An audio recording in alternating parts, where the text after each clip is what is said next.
Menunggak utang di bank, apakah aset kita bisa dilelang? Sahabatku, ada pertanyaan yang masuk seperti ini dan sudah saya jawab di dalam video singkat. Namun kali ini saya akan jawab kembali, saya akan tambahkan informasi-informasinya supaya kalian menjadi paham.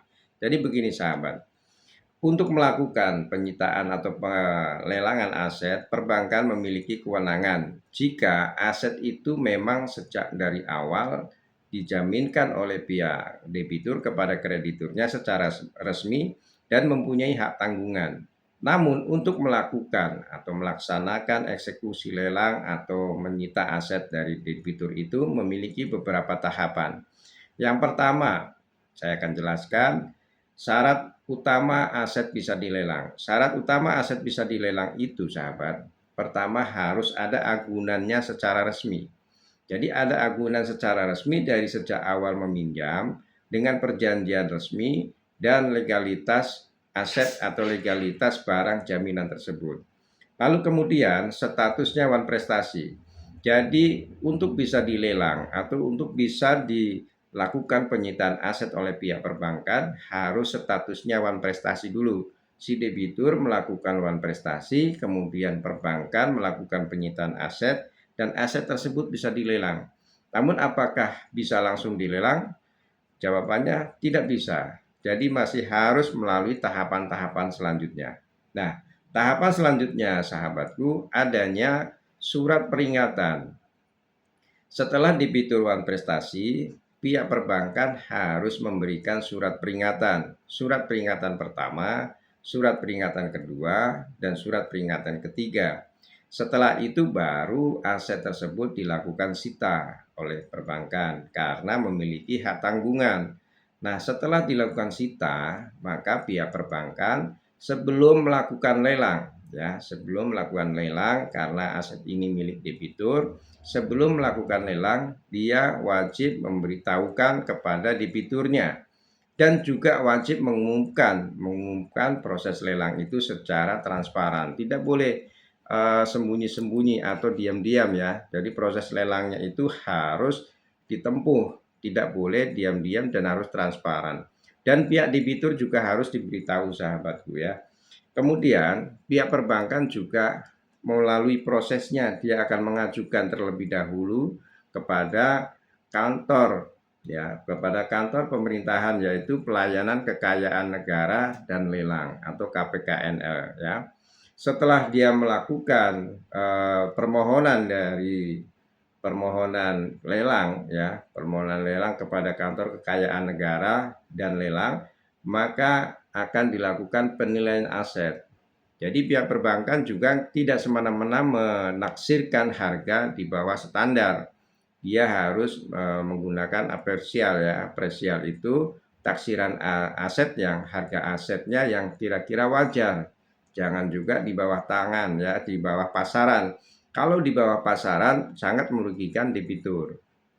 Nah, setelah dia melakukan penafsiran harga ya, harga pasaran aset yang akan dilelang, maka dia melakukan pengumuman lelang. Pengumuman lelang ini dilakukan secara transparan baik kepada umum maupun kepada debiturnya. Jadi Anda akan diberitahu dulu oleh pihak perbankan. Jadi tidak ujuk-ujuk perbankan itu melakukan lelang sepihak dan diam-diam. Lalu setelah itu yang terakhir jika lelang ini berhasil, maka ada pembagian hasil. Nah, sahabatku, jika ini dilakukan lelang secara resmi, maka ditetapkan harga standar, harga pasaran, biasanya akan ada lebihnya, ya. Maka dari hasil penjualan lelang itu dibayarkan atau ditutupin utang kalian, dilunasi, lalu kemudian jika masih ada sisa dari penjualan lelang tersebut, ya penjualan aset yang dilelang oleh pihak perbankan itu diberikan kepada kalian sebagai debitur. Maka itulah pelelangannya harus transparan dengan harga yang pantas, harga yang wajar, tidak boleh di bawah harga pasaran karena bisa merugikan debiturnya.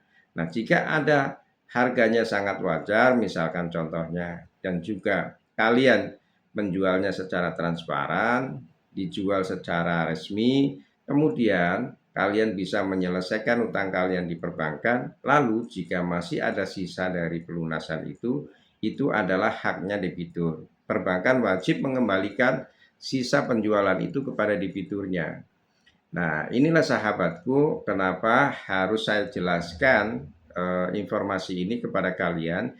Jika kalian mengalami kondisi seperti ini, menunggak di perbankan, lalu kemudian asetnya terancam akan dilelang atau disita, maka kalian harus banyak-banyak mencari informasi. Salah satunya yaitu prosedur perlelangan yang benar. Karena tidak boleh melakukan prosedur secara diam-diam, sepihak, dan tidak transparan.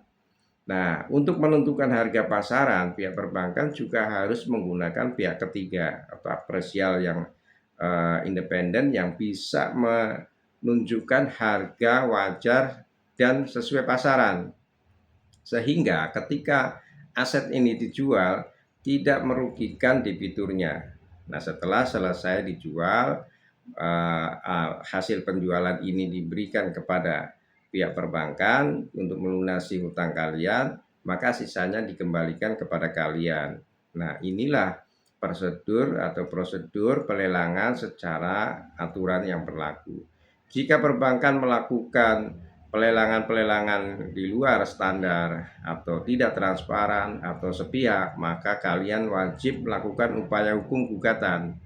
Tetapi kalau prosedurnya sudah ditempuh, pertama ada SP, ada surat peringatan, kemudian kedua ada pemberitahuan, ketiga ada ketransparanan hasil penjualan itu dibagi, maka ini prosedurnya sudah benar.